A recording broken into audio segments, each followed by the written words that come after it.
pregunta.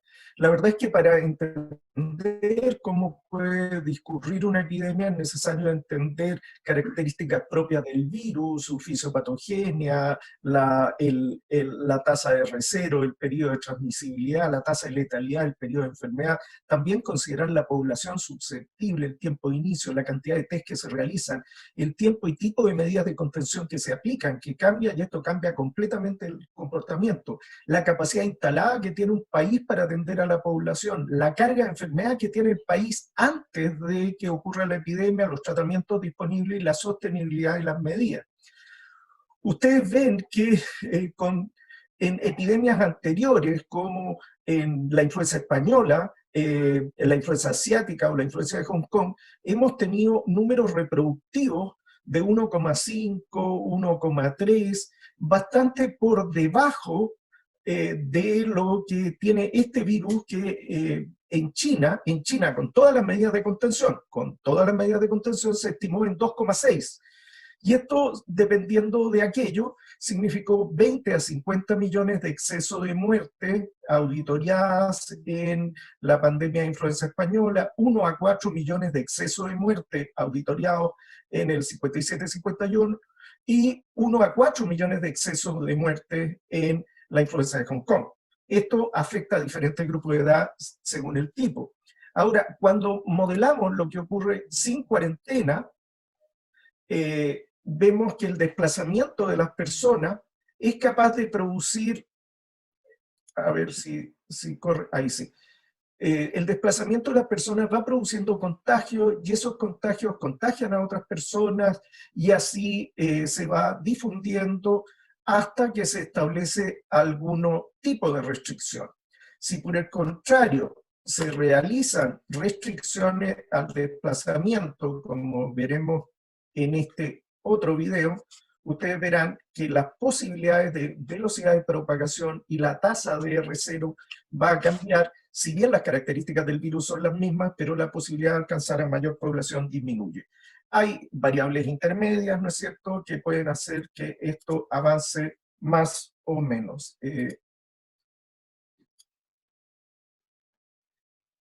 Uno de los problemas importantes de entender es desde que comienza el contagio, cuando ocurre la transmisibilidad de la enfermedad. Entonces, el crecimiento de la epidemia puede ir cambiando mucho y se puede ocurrir un crecimiento en que se doble la cantidad de casos en 4 o 7 días, dependiendo de qué es lo que ocurre con la posibilidad de contagio. Desgraciadamente, con el virus SARS, coronavirus 2, se ha visto que buena parte de los contagios ocurren en los 7 días previos a la aparición de los síntomas. Entonces, si uno deja libremente la circulación en un área de alta densidad geográfica, podemos experimentar este tipo de curva muy rápida, muy ascendente, al estilo de la zona de Guayas en Ecuador, con muertos en las casas, muertos que la policía no alcanzaba a ir a retirar, y la putrefacción de los cadáveres hacía que la gente sacara los cadáveres a la calle o les prendiera fuego en la calle, porque los hospitales cerraron sus puertas porque ya no tenían capacidad de atender. Si uno aplica algún tipo de medida para restringir esto, podemos tener este tipo de curva como en Singapur, pero lo que ocurrió en Singapur es que pasado un tiempo se relajaron las medidas y principalmente en trabajadores migrantes ocurre una segunda curva que correspondió a una segunda ola, principalmente por migrantes. Siempre considere en los datos la diferencia de tamaño de población, la diferencia de inicio, cantidad de pruebas, las políticas de contención, la capacidad instalada y políticas públicas, la veracidad de la información que usted dispone y además factores propios del virus. En este trabajo, como le he compartido, yo vengo trabajando en investigación de epidemias desde hace bastantes años, desde influenza, virus Zika. La guía de la Organización Panamericana es parte de la guía de nuestra autoría, ¿no es cierto? Me ha tocado trabajar con el Ministerio de Salud y colaborar con las comisiones del Colegio Médico también. Esto, por ejemplo, es un trabajo que acabamos de publicar para demostrar que no es seguro compartir un ventilador en 2 o más pacientes en llama. Las comorbilidades asociadas aumentan la letalidad de esta enfermedad, como enfermedades cardiovasculares, diabetes, hipertensión. Y la densidad poblacional aumenta la letalidad. Lo que ocurre, no es lo mismo esta epidemia, ¿no es cierto?, según la densidad de población por kilómetro, según va cambiando en países como Italia, con una alta densidad, que en Ecuador o en Chile. Esto tiene que ver con el comportamiento que va a presentar la epidemia y es una de las variables que debemos analizar para no hacer una sobresimplificación del tema. Otro de los puntos que debemos considerar es el tipo de pirámide poblacional que tiene Chile comparado con España, comparado con Italia, con mayor población en edades de adultos mayores, como es la población de Ecuador, donde fue especialmente letal y tenía pocos adultos mayores. Todas estas variables deben ser consideradas. Si vemos la distribución en Chile, de acuerdo a la información censal, vemos que la población mayor de 65 años en Chile es solo un 11,4% de la población. Estos son los criterios que la autoridad sanitaria chilena ha establecido para decretar la cuarentena, y podemos ver que una de las cosas interesantes en Chile ha sido una gran cantidad de exámenes de PCR que se han venido realizando, lo que permite tener una cierta trazabilidad de dónde están los casos y cómo se concentran. Desde luego, nunca es perfecto, siempre hay una cantidad de casos que se escaparán, tanto en Suiza como Estados Unidos, como en Chile, que no todos los casos están identificados, hay casos asintomáticos, y qué porcentaje es variable, entre un 5 hasta un 80% de los casos podrían no estar siendo diagnosticados dependiendo de la realidad epidemiológica de cada país. Otra cosa es cómo han ido aumentando la incidencia acumulada de test, ¿no es cierto? Y la tasa de positividad, que en un principio era de un 8%, se ha ido proyectando, y lamentablemente si analizamos la tasa de positividad diaria, al día, no a semana móvil, sino al día, vemos que desgraciadamente en los últimos días en la región metropolitana ha llegado a cifras tan altas como un 18% diario. Cuando vemos lo que ha hecho Chile en términos de test por habitante, gradualmente Chile ha ido creciendo en su cantidad de exámenes y está por debajo del Reino Unido, ¿no es cierto?, por debajo de Estados Unidos, de Italia, pero por encima de Corea del Sur, que en un comienzo, Corea del Sur al comienzo de su pandemia hizo muchos exámenes, pero después ya necesitó hacer menos. Chile partió con una capacidad de testear muy baja y fue creciendo. Recordemos que Reino Unido, confiando en el NHS, partió a la idea que todos se contagiaran para desarrollar inmunidad, y después, cuando sacaron las cuentas de la letalidad que iba a significar eso en el Reino Unido, los miles y miles de muertos que iba a significar, cambiaron de política y ahora son uno de los países que más test hace y está tratando de parar la pandemia, que desgraciadamente lo ha transformado en el país con más casos de toda Europa. Lo mismo pasó en Estados Unidos, que también el presidente insistía en no usar mascarilla, y hoy en día tienen un problema de proporciones. Cuando nos comparamos más regionalmente, ustedes pueden ver que Chile tiene relativamente buenos resultados en términos de exámenes, superado por Perú, que está haciendo una gran cantidad. En el concierto internacional, la verdad es que Chile está razonablemente bien ubicado, y en el concierto de América Latina, Chile está bastante bien en términos de la relación de exámenes realizados por caso confirmado, solo superados por Uruguay, Colombia, Argentina. ¿Y qué es lo que ha ocurrido con la curva? La curva tiene tres fases, por lo menos fáciles de identificar. Una primera de un ascenso muy rápido, dada por la simultánea regreso de vacaciones de múltiples veraneantes que contraen la enfermedad fuera del país. Luego hay un aplanamiento de la curva con las medidas restrictivas, y al final de abril y comienzos de mayo hemos tenido un crecimiento muy importante que cambian las características de la curva y cambian absolutamente el escenario. Esto ha sido evidente como ha ocurrido en los diferentes países. La curva de Corea fue una curva que fue hacia la disminución, pero la de Chile, ¿no es cierto?, que inicialmente teníamos la ilusión de que siguiera el camino de Corea, al llegar a la región metropolitana, más bien está teniendo un cambio de comportamiento. Déjenme avanzar un poco. Ahora, esto es lo que está ocurriendo, vean cómo va cambiando la curva, cómo el crecimiento en la tasa de exponencialidad va cambiando, y acá hay dos hechos importantes. Uno fue Semana Santa, que impactó con un gran incremento de los casos, hubo mucha gente que se desplazó fuera de sus ciudades, y otro es una reapertura del comercio, ¿no es cierto?, que marca crecimientos con tasas del 8% bruscamente. Esto parecen solo números, pero el impacto que puede tener un leve 2 puntos de cambio en la tasa son inimaginables en términos de consecuencias de salud pública. Ustedes vean cómo de tener pocos 30 pacientes en UCI, tenemos 486.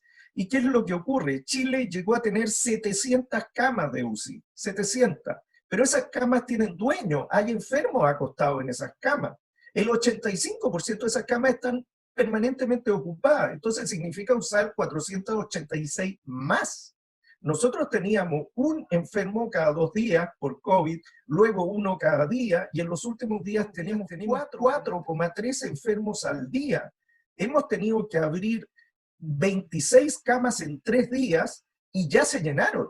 O sea, en los próximos días tenemos que saber inventar 100 o 50 camas más para poder abordar los casos que vienen.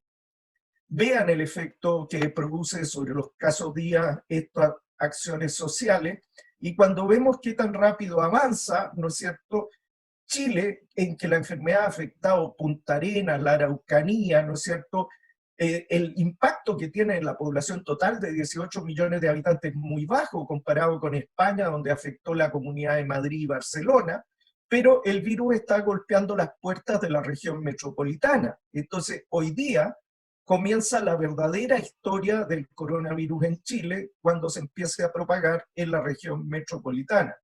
Los primeros casos en Chile tuvieron un crecimiento predecible, y en estos momentos los casos confirmados por 100.000 habitantes están en este nivel. Estamos por debajo de Italia y España, que vivieron situaciones catastróficas, y esperamos que siga así. Y cuando vemos los muertos, se ha mantenido controlado con una tasa de 1,3, 1,4, pero con todas las capacidades del sistema público y privado todavía sin colapsar. Es importante que se mantenga en ese nivel. Vean ustedes cómo la tasa de fatalidad de Chile, que todavía está por debajo del 2%, cambia dramáticamente en países como Italia y España en la medida que aumentan los casos, o en países como Estados Unidos. No quisiera recordarles que Chile, por diversas razones, no tiene la economía de Italia, no tiene la economía de Estados Unidos ni de España, aunque a nosotros a veces se nos olvida, somos un poco más pequeños. Entonces, no nos imaginemos que somos Suecia, que somos el Reino Unido. Esto, vean lo que ocurre a nivel de América Latina, con unas fatalidades todavía bajas. Los dos países, México y Brasil, cuyos presidentes, uno populista de izquierda y otro populista de derecha, llamaron al contagio masivo de la población, tienen tasas sobre el 6% de letalidad. O sea, de aquellos que se enferman, el 6 o el 8% se mueren. Como ven, el virus no reconoce ideología, y da lo mismo si usted se desvía con sus políticas de salud pública hacia un lado o al otro, mata igual. La tasa de letalidad por países son estas, y ustedes ven que en general son tasas de 15, 15, 13, 12, ¿no es cierto?, bastante alto en los países, y Chile está muy por debajo, pero también ocurre que no hemos llegado a la curva exponencial de la epidemia. Chile está ubicado ahí, lo que es bastante tranquilizador, pero subimos de 1,1 a 1,4 en pocos días.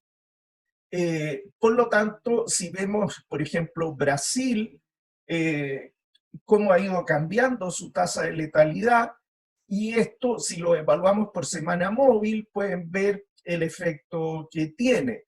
La tasa de muerte por millón de habitantes, por ejemplo, en Ecuador, en la provincia del Guayas, fue tremendamente importante. Uno de los puntos vitales es lo que ocurre con la ocupación de camas de intensivo, y ustedes verán cómo la región metropolitana tiene un porcentaje de ocupación entre el 80 y el 90%, y las camas disponibles van disminuyendo día con día. Llegan nuevos ventiladores, pero esos ventiladores requieren equipos entrenados que los manejen. No es solo un ventilador, los pacientes hacen trombosis, hacen síndrome hematofagocítico, se requiere gente muy experta para manejar pacientes tan graves, y esas personas expertas no se forman con un curso por internet.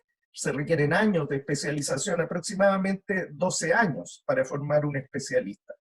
¿Qué va a pasar con el crecimiento? Bueno, depende si es que abrimos los colegios, no abrimos los colegios, esto cambia, se ocurrirían más o menos casos según cómo cambiamos las posibilidades de contagio, y vamos viendo, según la tasa exponencial que proyectemos, vemos lo que ha ido ocurriendo con el incremento de números de infectados.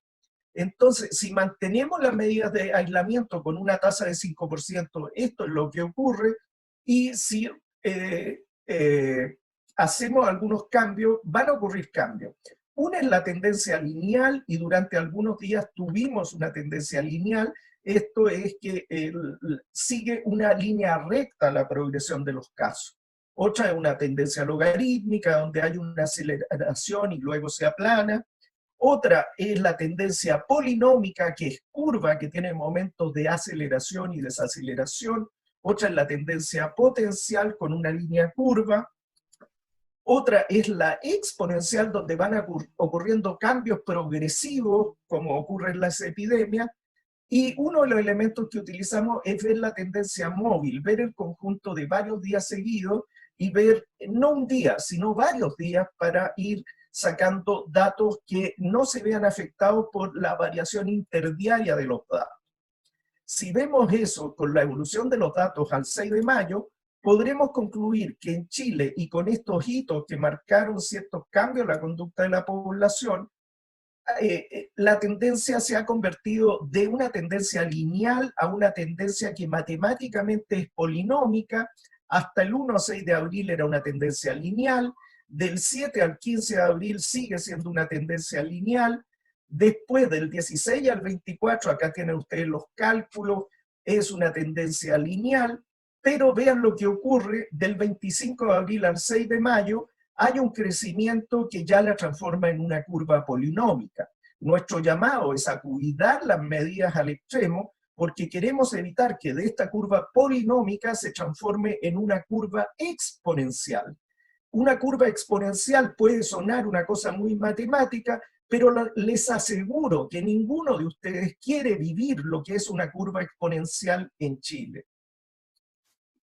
Acá están las diferentes opciones de lo que pasará en los próximos días si seguimos una curva exponencial, potencial, análisis con media móvil, lineal, logarítmica, polinómica, que hemos trabajado con nuestro equipo de análisis con el doctor Arenas. En Irán, las autoridades le dieron poca importancia al contagio. Vean que hay médicos sin mascarilla, el ministro de Salud tosía en conferencia de prensa sin mascarilla y se tapaba con la mano. Acá tienen al mismo ministro de Salud después enfermo por coronavirus. El primer ministro del Reino Unido llamó a relajar en las medidas y que la gente se contagiara, pensando que el servicio de salud poderoso del Reino Unido iba a soportar la epidemia.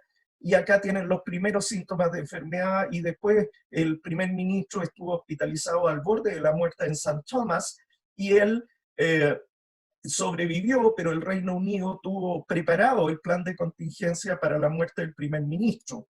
En Estados Unidos, uno de los países más poderosos sobre la faz de la Tierra, las situaciones que se han vivido en Nueva York no son las situaciones que obviamente quisiéramos vivir en Chile.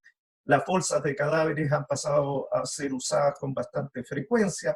En Suecia, ¿no es cierto?, la cabeza del proyecto epidemiológico de permitir una cierta circulación de la población sin cuarentena, acaba de reconocer el fracaso de esta medida por la gran letalidad que ha tenido en los adultos mayores. Vean ustedes este recorte de diario de Australia, el Business Insider del día de ayer, donde él da cuenta de que jamás pensaron que esto iba a ser capaz de matar tantos miles de ciudadanos suecos como está ocurriendo.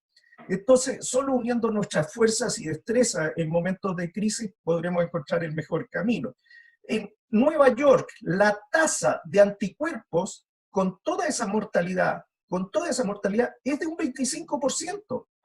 En el norte de Italia, en la Liguria, la tasa de anticuerpos es de un 10%. Si para parar una epidemia necesitamos una inmunidad de rebaño de 60 a 70%, necesitamos 6 a 7 veces más que lo que ocurrió en Liguria. Y necesitamos 2 veces más, triplicar lo que ocurrió en Nueva York. Desde luego, yo preferiría que esa inmunidad se adquiera por vacuna y no por contagio en un solo brote epidémico. Y si ha de ser en brote epidémico, prefiero que sea en varios años sucesivos, de manera de que no exista un colapso del sistema sanitario y se puedan ir atendiendo los pacientes gradualmente. Desde luego, cuánto de restricción y cuánto de apertura para permitir que el país subsista la cuarentena es todo un debate, y me parece que el enfoque del doctor Mora es muy interesante en el sentido que nos obliga a ver los dos extremos del debate. Si bien yo he planteado una posición contraria, quiero expresar mi respeto al doctor y a la valentía de plantear una posición que ciertamente no es muy popular hoy en día, pero mi respeto académico, porque creo que así se avanza planteando diferentes posiciones.